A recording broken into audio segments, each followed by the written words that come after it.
Hello and welcome back to my channel.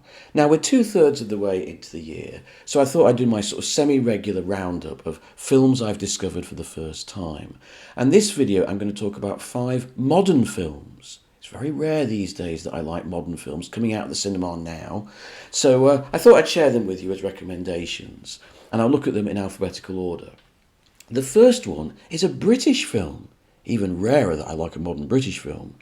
But the reason I went to see it, I'll own up about this, is the director. His name is Andrew Haigh. And I've been following his career because he's a local lad. He's from where I come from, Nottingham. And he's actually turned out to be a very good director. He's excellent with actors, but he's also got a good feel for editing and texture and photography. And I followed his career with great pleasure. Now, this latest film, I will be honest, I'm still not quite sure what I think about it. I'm in two minds about it, and I've been discussing it with friends. The film, I don't want to give too much away, but it's a film about this guy. He's played by Andrew Scott, an actor I've never previously liked very much. He's appeared in Sherlock, he's appeared in Fleabag, but he's absolutely brilliant in this film. A very subtle, very restrained performance. And he plays this man who's getting to around being 40-something. He still looks youthful, he still looks handsome, very fit, but he's getting to 40-something. And he's a writer who's starting to look back on his life. A gay man living alone in this tower block in a swanky area of London near Canary Wharf. And it seems to be a new tower block because there's only one other guy in it. And they seem to have a sort of will they, won't they kind of relationship building. And this writer, played by Andrew Scott, is looking back on his life, and he's starting to write a script set in the 1980s at the time of his childhood. And when he was 12 years old, his parents were killed in a car crash. He goes out to the suburbs to visit this house, and somehow he seems to meet his parents.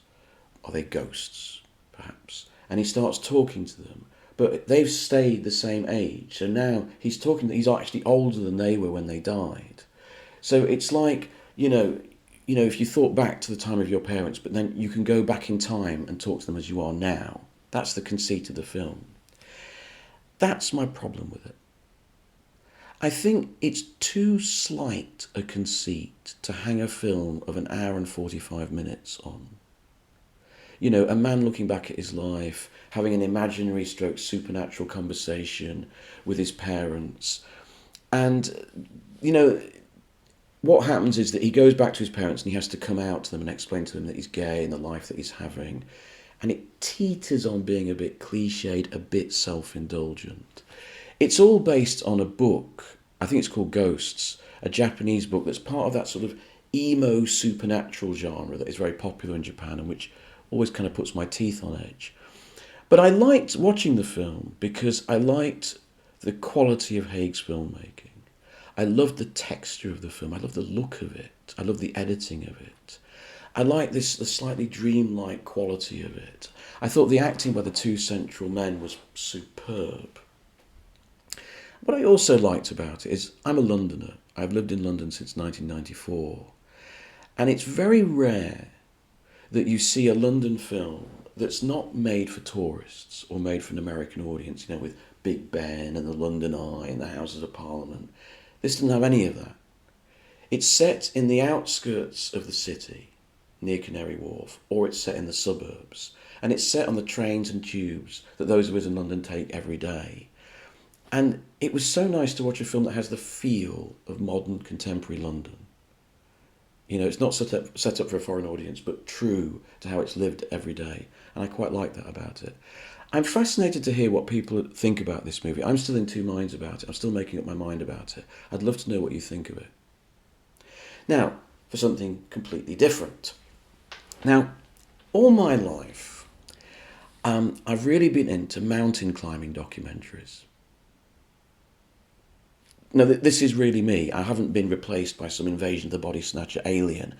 This is still Mike, yeah. I don't like sport, but I just like mountain climbing documentaries. I don't know why. I find watching these people scaling up these, cliffs fascinating and mesmerising to watch. I remember when I was a kid, BBC Two, they did this thing where these climbers went up the Old Man of Hoy. It's a stack it's a rock stack on the beaches of Scotland, way up in the north, just a sort of rectangular stack of rock.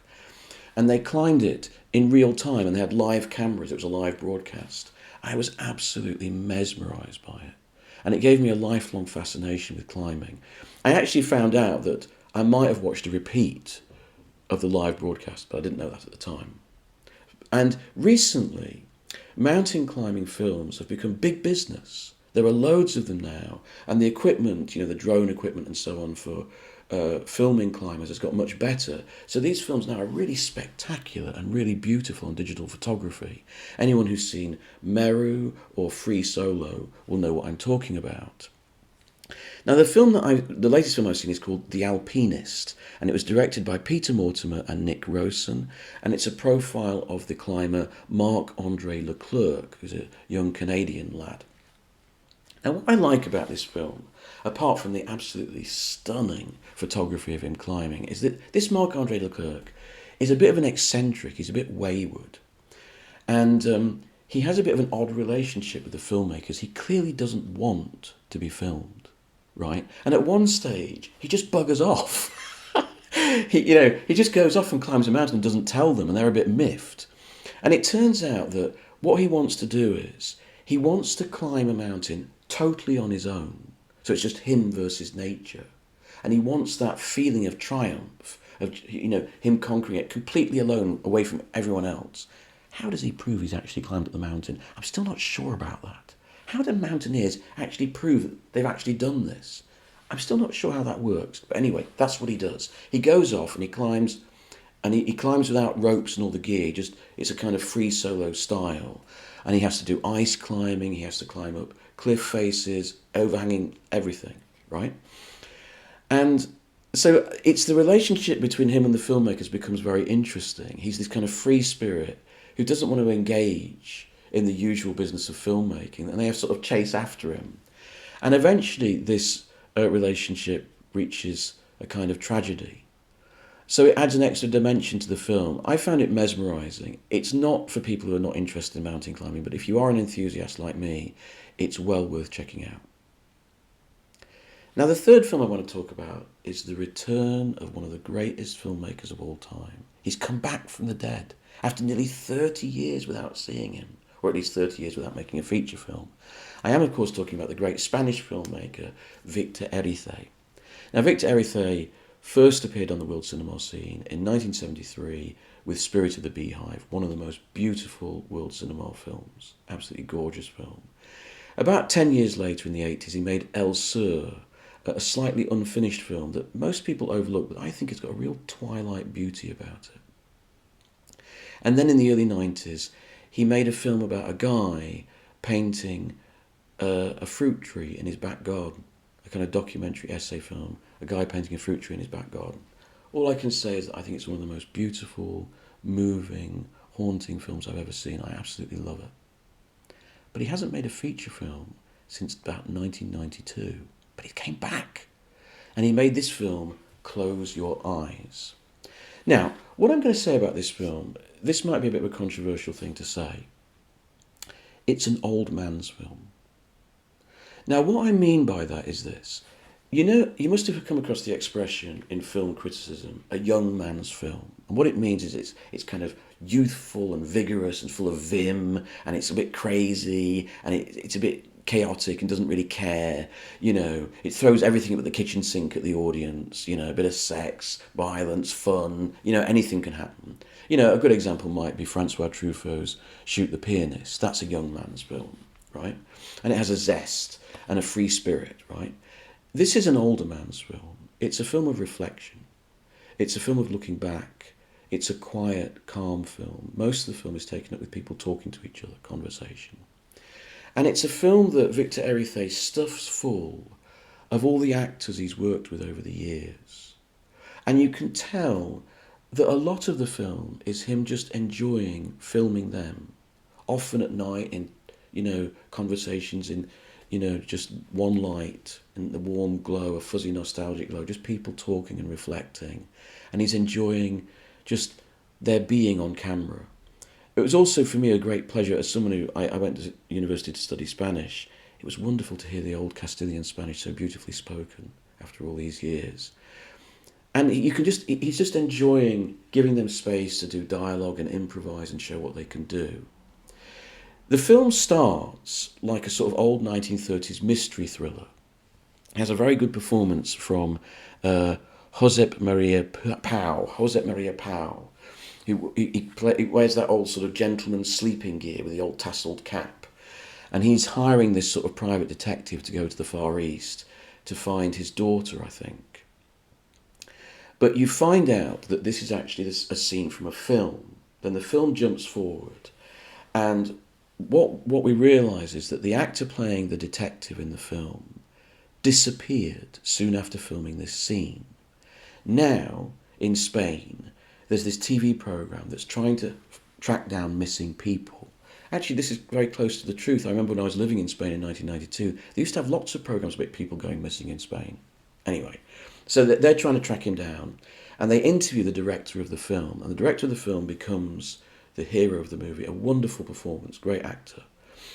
And so he takes the narrative forward, and he decides that he needs to find this actor after all this time.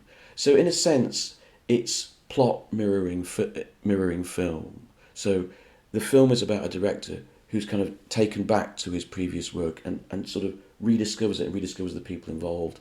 And that's what Victor Erithe is doing in this movie. So it's a very reflective, twilight, nostalgic film. It's a very slow film, it's 3 hours long. I thought it was extremely beautiful and moving. The fourth film I wanted to talk about, Evil Does Not Exist, if only. But this is the title of the film, and it's by the current critic's darling, Ryusuke Hamaguchi. He's the big new Japanese director of the moment, isn't he? He had a big success with Drive My Car, an adaptation of Haruki Murakami, and with Wheel of Fortune and Fantasy. Although I still think his best films are his early movies, Happy Hour and Asako 1+2. This movie is a kind of eco-fable, and it's about this remote village in Japan, and this company from Tokyo decide they want to build a glamping camp, right? And the locals are concerned about the impact this is going to have both on their village and its resources and amenities and on the local landscape. And the protagonist is a guy, a sort of lonely woodsman out in the woods who lives alone with his daughter, and he's a kind of local handyman, and how he gets involved as a mediator between the company and the villagers. I'll confess to you, right, in the first 20 minutes of this film, I was struggling. Now, I'm someone who's watched a lot of hardcore cinema. I've watched a lot of slow cinema. Even I was struggling a bit in the first 20 minutes of this film. It's extremely slow. I mean, there's an opening scene where this guy is sort of chopping wood, and he puts the block of wood and he goes, chop, chop, boof. Puts another block up, chop, chop, boof. And it's not particularly brilliantly filmed. It doesn't feel particularly interesting. And I was like, blimey, I hope the whole movie's not like this.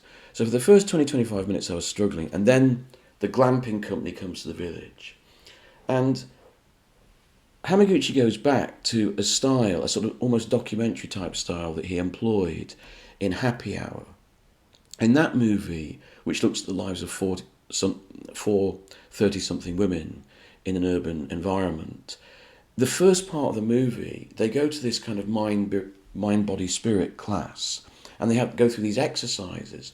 And Hamaguchi takes his time and films this class, almost semi-improvised class, in long shot and over quite a period of time, documentary style. He does the same thing here. He records these meetings between this company and the villagers, and they have this kind of standoff town council meeting, and he sort of pulls back and lets it happen, and you watch it, over a 10-minute spell. And that's when the movie starts to pick up and gain momentum, and the tensions start to build. And you realise that opening 20 minutes was so that you were pushed into feeling the tempo of life. Like city folk, like urbanites, Hamaguchi almost feels he has to make us feel that tempo that's going to be disturbed by these people coming from the city, right? So I understand why he did it, and the film builds and it becomes very beautiful. And eventually, these people, these glampers from the town, they fall in love with the countryside, and they think, oh yeah, we love the country, let's go and live in the country. But they only approach it in a very superficial way, and that's kind of what the film starts to look at and to develop. Very good film, possibly the best new film I've seen so far this year. I just wanted to mention one other film just quickly. Usually, I avoid Oscar films, films winning the Oscars like the plague. I'm not interested in the Oscars at all. And when I heard that Nomadland had won the 2020 Best Film Oscar, I couldn't have been less interested. It smacked to me when I read about it as a sort of, you know, liberal light, Oscar-pleasing film, you know, looking at the poor folk of America and wringing our hands. And it starred Frances McDormand, who to me is a kind of liberal rubber stamp of a film. You know, this is good for you people, you know, centre-left people who want to go to the cinema and feel good about yourselves. There's Frances McDormand, she's rubber stamped it for you, and you know that you're going to have a very nice and important evening. And that kind of film gives me a rash. But subscribers to this channel recommended to me the film The Rider, which was directed by the same director, Chloe Chow. The Rider is a wonderful film. It's about a rodeo guy, a rodeo worker, who has a terrible accident, which forces him to reassess his life. Is he going to continue, you know, risking his life in the rodeo, or will he leave it behind him? And it was made with someone who actually, you know, genuinely went through that in real life, a sort of amateur actor, and everyone in the film is from that world. So it's got a documentary feel about it. It's an excellent film. So I thought I'd try Nomadland. And to my surprise, I liked it. I liked it because what I like about Chloe Chow's films, she's got a genuine sympathy and interest in blue-collar people. People on the breadline. In the film, what happens is the Frances McDormand character, her husband has died, and the village in which she lives, the main industry there is closed down, so everything's derelict. She has to start living in her van, and she goes on the road trying to get casual work at Amazon warehouses or working in a park. And she finds this community of people living in vans or RVs or in their cars, and they start forming a community together. And these people are genuine. They are genuine people who are in this community throughout the United States. Chloe Chow and the writer found them and started talking to them, and Chloe Chow puts them in the movie and lets them speak for themselves. And I find that very moving. And it's a very beautifully made film. It's not a masterpiece. It's quite loose in its structure. But I enjoyed its sympathies, and I found it moving, and I found it intelligent. And at the end of the day, I have to admit, Frances McDormand gives an absolutely outstanding performance in it. She's very natural in it, and I was impressed. So Nomadland is worth a try. If you've avoided it like me, give it a try. I think you'll be pleasantly surprised by it.